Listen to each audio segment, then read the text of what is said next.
live from the Rose City Radio Broadcast Center. To call, dial Lars at 503-417-7575 or 1-800-827-0750 or email at larslarson.com. Now, Lars Larson on News Talk 750 KXL, your news, traffic, and weather station.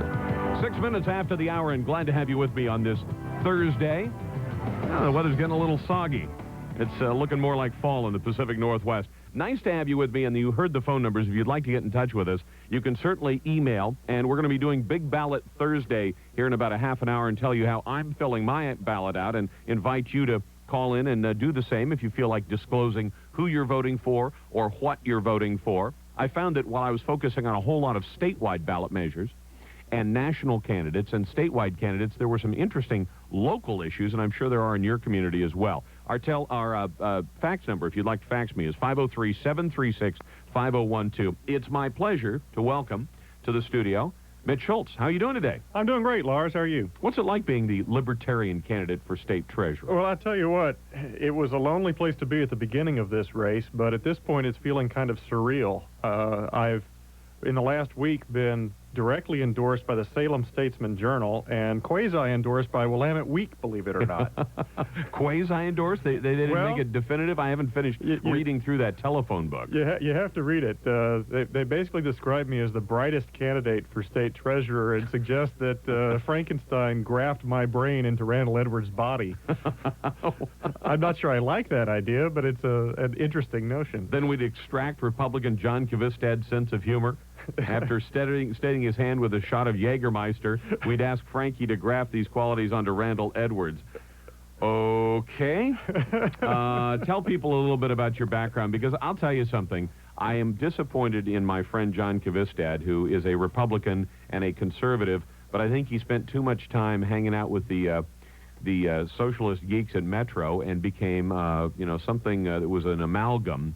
I want people to know what your background is. I agree with you on that score. My personal background is that I've been in private business for almost the last 20 years. Today I work as an investment advisor for a division at Intel, working with startup companies, high-tech venture capital type of investing. Not the kind of thing I think the treasurer should get into in the state of Oregon. It's a little high risk, particularly these days. Prior to that, I was in the financial systems consulting and advisory service down in Houston. I started a small company down there along with some other people that grew to be 600 folks and got sold for $500 million. So I understand entrepreneurship. Prior to that, I was with Arthur Andersen, the largest accounting and systems consulting firm in the world, and did a lot of very large-scale financial systems work with some of the world's largest companies.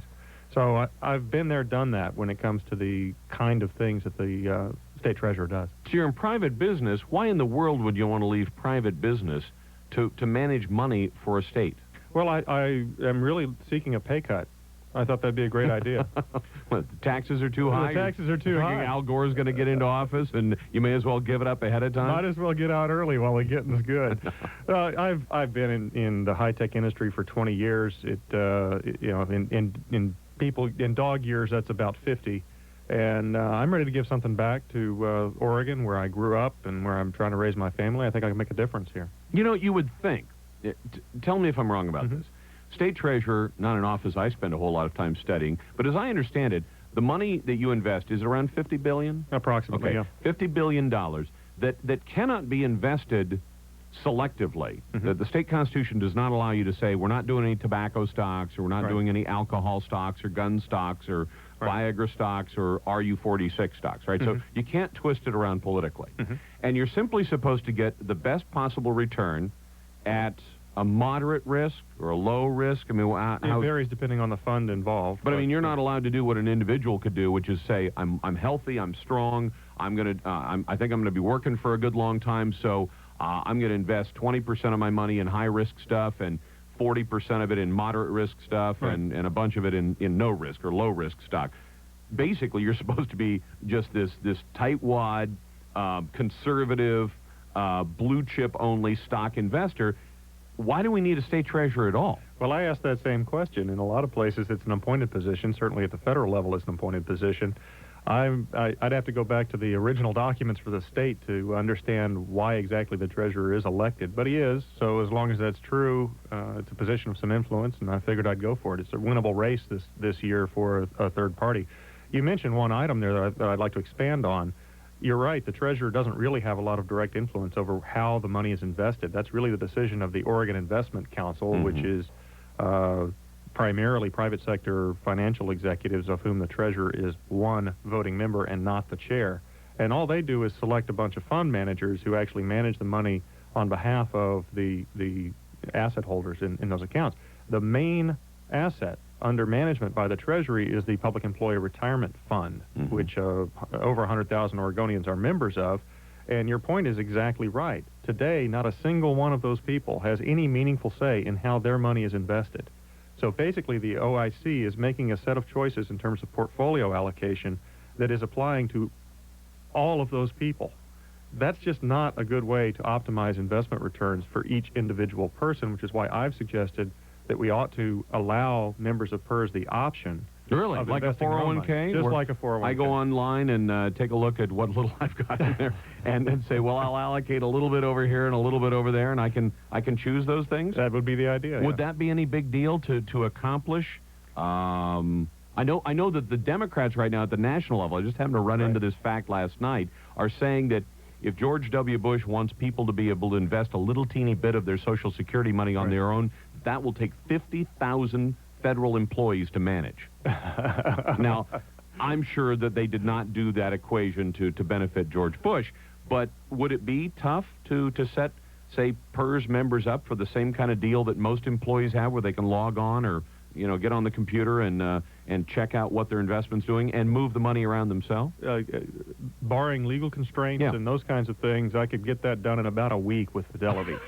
Just say, here, do it. Do it. That's what they do, and they do it at a far more massive scale than the state of Oregon or any other state does, and they do it far more efficiently and effectively than we do. And for a portfolio of how many dollars in the PERS account right now? Approximately $45 billion. $45 billion. Shouldn't they would love to have that account, They right? jump all over Would that. they do it for 1/10% as a management fee or something? It's negotiable, but it'd be low, yeah.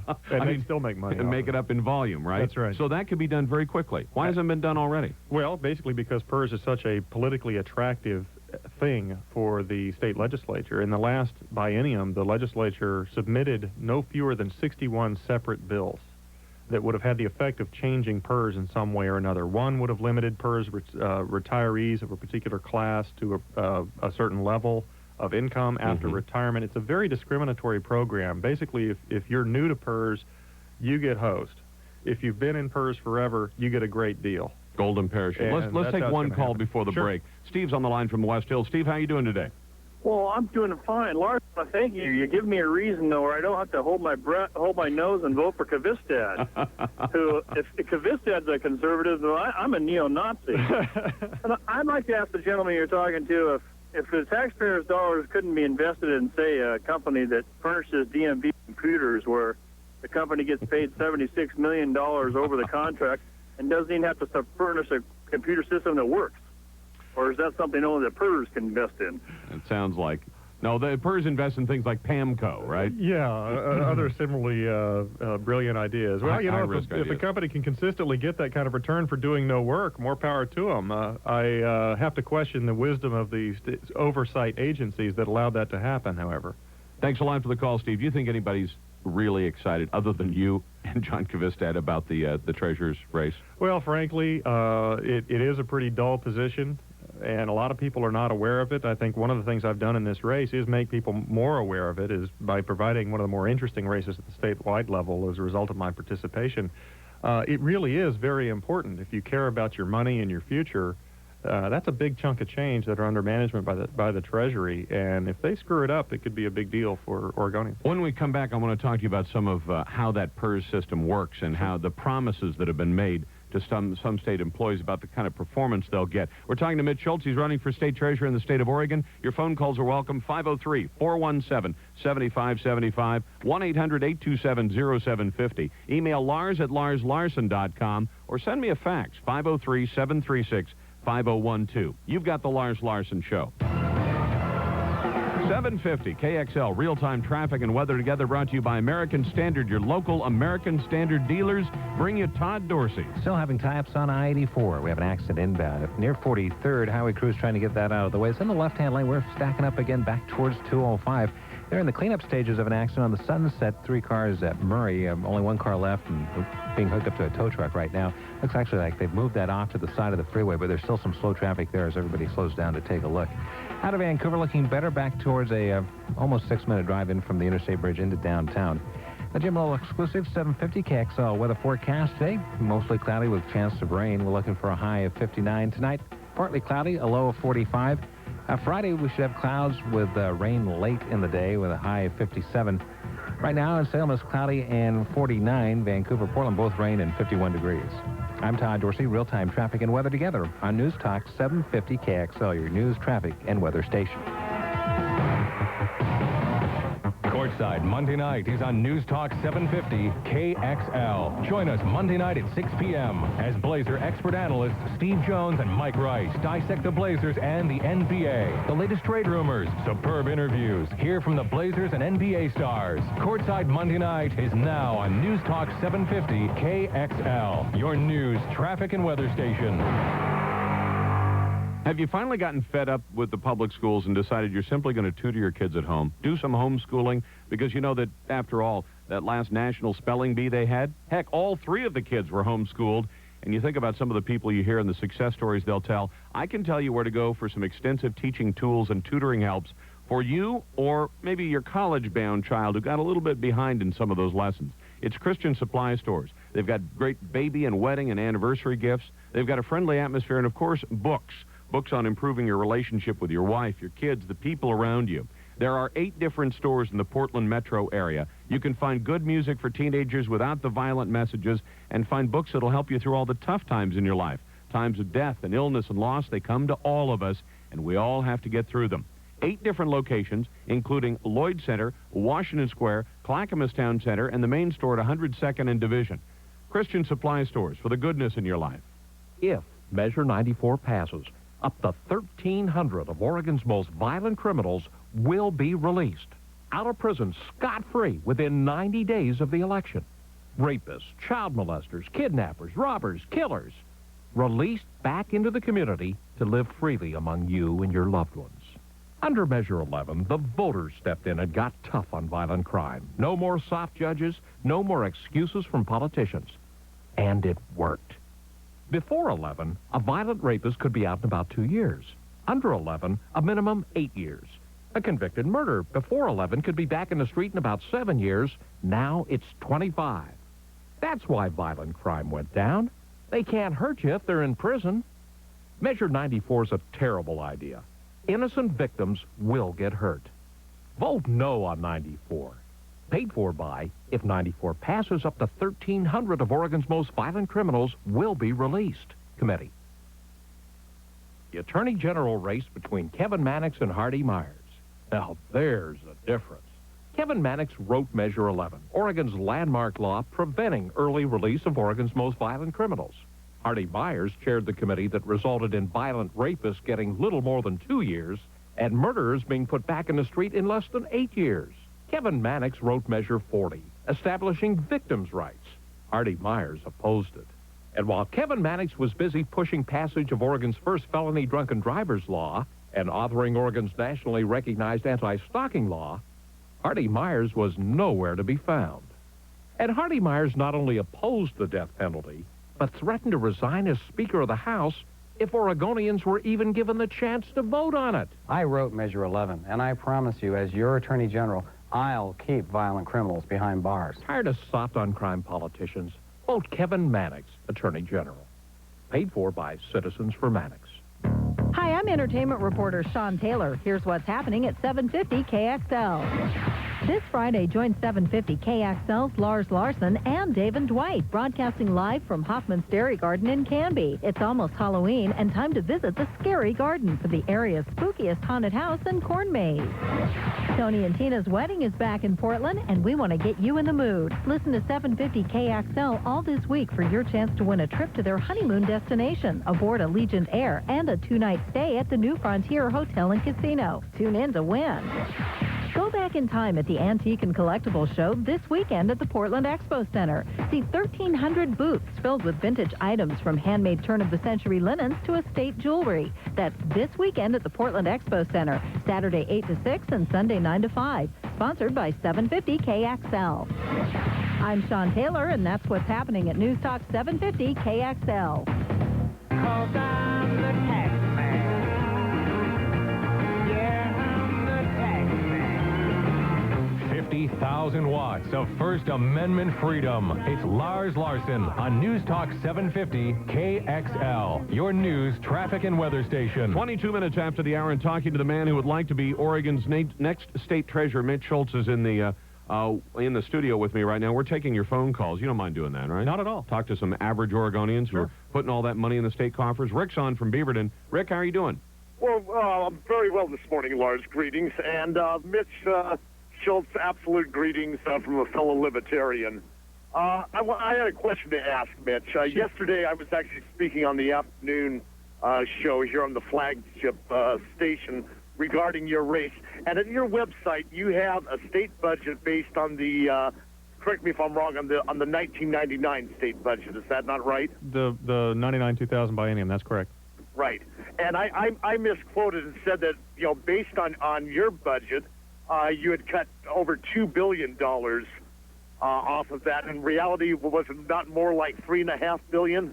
I have it in front of me here, but that sounds right, yeah.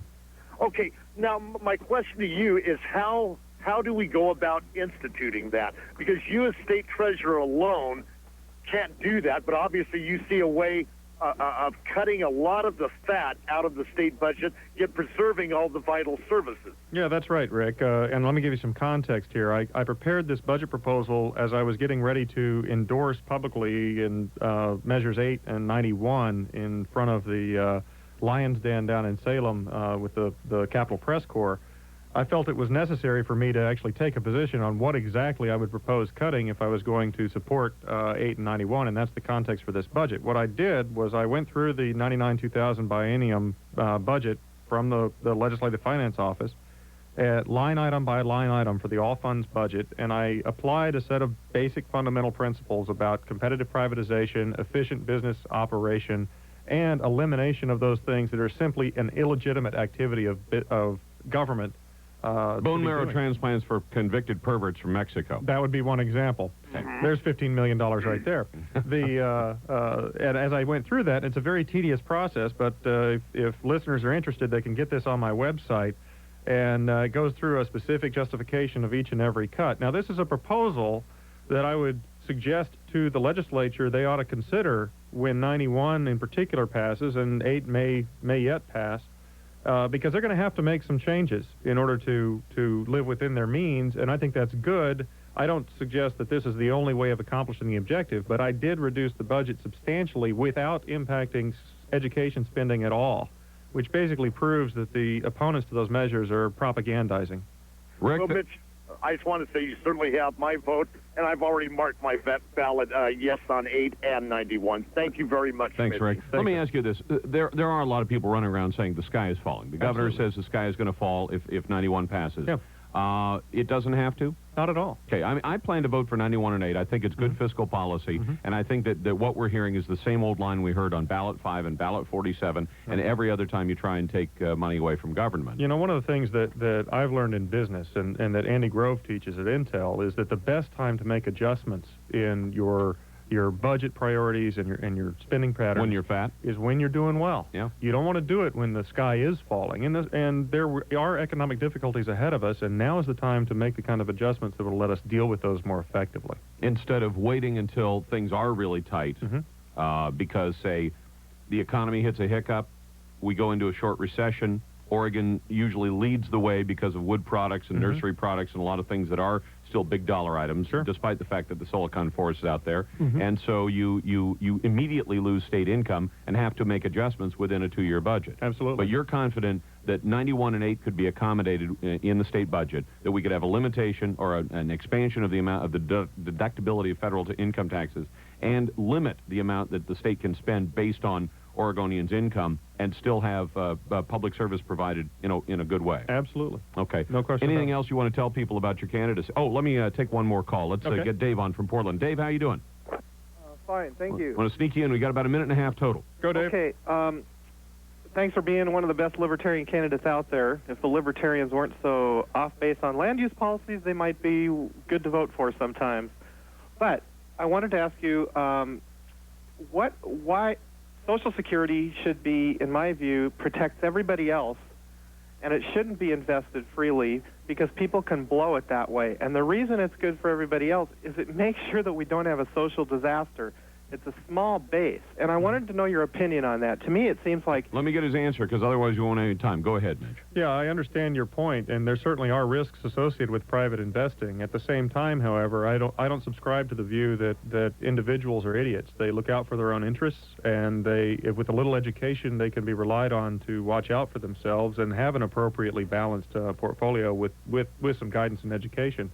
Right now, what they get is poor returns in a Ponzi scheme that will ultimately collapse unless we make major changes that will hurt all of us. Mitch, thank you very much. I appreciate you taking the time today, and good luck. Thank you very much, Lars. All right. We're coming up on a break, and when we come back, we'll take more of your phone calls and emails, and we'll do Big Ballot Thursday. Want to share how you're going to vote on some of the issues, on some of the candidates? Give me a call, 503-417-7575. You've got the Lars Larson Show.